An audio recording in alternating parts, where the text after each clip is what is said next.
იცით რომ თურმე არც მეტი და არც ნაკლები კახა კალაძე ყიდულობს ლაიქებს და არის შანსი რომ ის ამას აკეთებდეს შენი და ჩემი შევსებული ბიუჯეტის ფულით. ხო არ მოგესმათ ამხელა კაცი ჯერ მილანის ფეხბურთელი ორი ჩემპიონთა ლიგის მომგები და ახლა თბილისის მერი არის იმდენად წვრილი რომ ინსტაგრამზე ყიდულობს ლაიქებს. და თან ამას აკეთებს იმდენად უნიჭოთ რომ ამის ფაქტობრივი რამდენიმე მტკიცებულების მოპოვება არ გაგვიჭირდა. გთხოვთ ბოლომდე უყურეთ ვიდეოს, არ მოიწყენთ ნაღდად და უფრო კარგად გაიგებთ თუ რა დღეში ვართ. ასევე მოგიყვებით და კარგად ავხსნე იმასაც თუ რატომ გვეხება ეს ყველაფერი პირდაპირ ჩვენ და ჩვენ გადასახადებს. მოკლედ ეს ვიდეო ვნახოთ ერთად და აი აქ დააკვირდით კალაძის პოსტის დადების დროს. ნუ აქ ლაიქები ნელ-ნელა იმატებს, რაც ლოგიკურია, მაგრამ უცებ 2 წუთის დადებული პოსტი 800 ლაიქიდან აფრინდა რაღაცნაირად 3800 ლაიქს. და თან ეს მოხდა სოცმედიისთვის ანომალიურ დროს. ერთ წამში დააკვირდით დროს ეს არის 2024 და აქედან კიდევ 2 წუთის შემდეგ აი დროსაც დააკვირდით 2026-ია.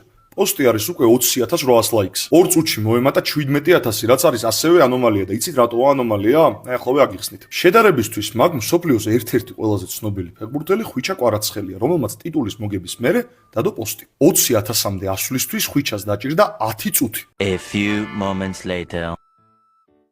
და გავითვალისწინოთ ვინ არის ეს ორი ადამიანი. ერთის მხრივ ხვიჩა არის ფეხბურთელი, რომელსაც მთელი მსოფლიო იცნობს, მას ყავს ძალიან ბევრი გულშემატკივარი და გამომწერი საფრანგეთში და საქართველოშიც. და ნუ აქეთ მხარეს ყავს კალაძე, რომელმაც თბილისში ძლივს აიღო 20%. ახლა კი ყველაზე საინტერესო ნაწილი. ამ სკრინზე ხედავთ კალაძის ერთ-ერთი პოსტის ნახვებს, რაც არის 21800. და აი რომ გადავდივართ ამ პოსტზე, გვხდება საოცრება, რომ თურმე ამ 21000 ნახვიან პოსტს აქვს 24000 ლაიქი. ნუ აქ რომ ლაიქები ნაყიდი ამის უარყოფა კალაძესაც ძალიან გაუჭირდება ჩემი აზრით. ხო და ფაქტია რომ ჩვენი ამხელა დედაქალაქის მერი მეტროების და ხიდების შენების, ავარიული სახლების გარემონტების და ელემენტარული ორმოების ამოვსების მაგივრად არის დაკავებული რითი? ინსტაგრამზე ლაიქების ყიდვით. და სხვათა შორის ჩვენ დავითვალეთ ისიც, თუ რამდენს ხარჯავს აქედან და საიდან შეიძლება იხარჯებოდეს ეს ფული. მოკლედ ინსტაგრამზე 1000 ლაიქის ყიდვა ღირს დაახლოებით $10, როგორც ეს გვითხრა ChatGPT. კალაძეს 2025 წელს უდევს სულ 113 პოსტი, რომელზე ლაიქების რაოდენობაც არის დაახლოებით 50-60000. ნუ იმ ვიდეოებიდანაც ხვდებით, რომ მინიმუმ 20000 ლაიქი, რაც არის კალაძის პოსტებზე, არის ხელოვნურად მომატებული, ანუ ნაყიდი. ნუ ცოტა მერეც ემატებოდა საეჭვოდ და ძალიან სწრაფად და ჩავთვალოთ, რომ მის თითო პოსტზე ყიდულობს 30000 ლაიქს და ჩავთვალოთ, რომ 30000 კაცი დანარჩენი, ანუ მართლა ულაიქებს. $10 ანუ 1000 ლაიქის ფასი გავამრავლოთ 30-ზე, რახან 30000-ზე გვაქვს ეჭვი. და გამოდის, რომ თითო პოსტის ლაიქების მომატებაში კალაძე იხდის $300, რაც წელიწადში არის 113-ზე რომ გავამრავლოთ $34000. ანუ კალაძე ლაიქების მომატებაში იხდის $34000, ანუ დაახლოებით $100000 და არ მგონია მაინც და მაინც რომ ის ამას თავის ჯიბიდან აკეთებდეს. ამიტომ გვეხება ეს ყველაფერი ჩვენ, რადგან არის ალბათობა, რომ ის ამ ყველაფერს აკეთებს ბიუჯეტის ფულით. და მგონი უკვე ვიგებთ თუ რაში იხარჯება ბიუჯეტიდან მისი PR-ისთვის გამოყოფილი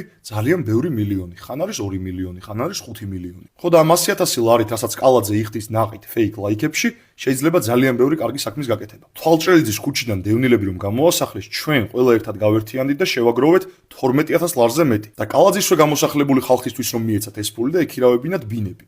რა რამე დაშავდებოდა? და ის ფული რაც ზოგადად ბიუჯეტიდან იხარჯება ოფიციალურად კალაძის PR-ისთვის, ხან 2 მილიონი, ხან 5 მილიონი. შეიძლება რომ დაიხარჯოს 2-დან 5-მდე ავარიული სახლის რეაბილიტაციისთვის, ქალაქში კანალიზაციის პრობლემის მოგვარებისთვის და რა ვიცი, მაგალითად გურამიშვილის მეტროს გარემონტებისთვის, რომელშიც ყოველ დღე წვიმს.